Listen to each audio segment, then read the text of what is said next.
There's a statement we make sometimes. The statement is, what will be, what will not be, will not be. That statement is not entirely true. The statement suggests absolute predestination, meaning that human decisions and choices don't matter. We know it's not true. Deuteronomy 30:19 says, I present before you life and death, blessing and curse. Choose.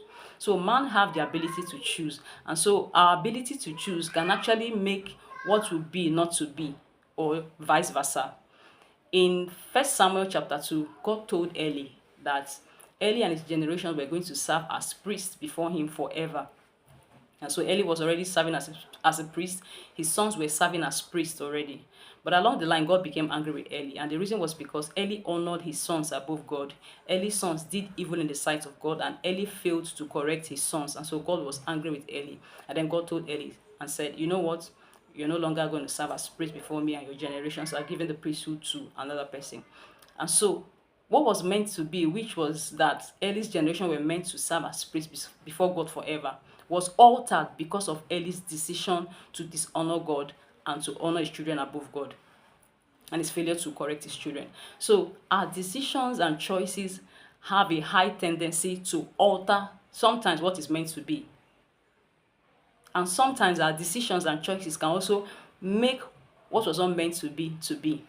We know the story of the woman whose daughter was possessed in the Bible, and then she met Jesus to please heal, her daughter. And Jesus said, I'm not sent to you, I'm sent to the lost sheep of Israel. And the woman kept begging Jesus, said, please help me, just heal my daughter. And Jesus said something. Jesus said, you don't expect me to give the children's bread to dogs? And the woman said, sir, even dogs, they can eat the crumbs from the master's table. And Jesus was surprised. And Jesus said, I've never seen a faith like this. Go, your daughter is healed. So Jesus didn't plan to heal the daughter of the woman. Jesus didn't even plan to give attention to the woman.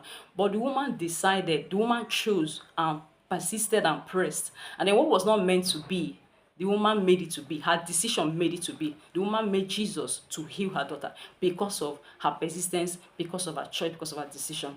And so sometimes what is meant to be may not be, not because it wasn't meant to be, but because of certain decisions and choices that we made that altered it.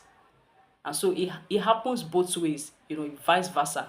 It was Miles Monroe of blessed memory that said, the cemetery is the wealthiest place, and it's not because of material wealth, but because of it is filled with unfulfilled potentials and dreams.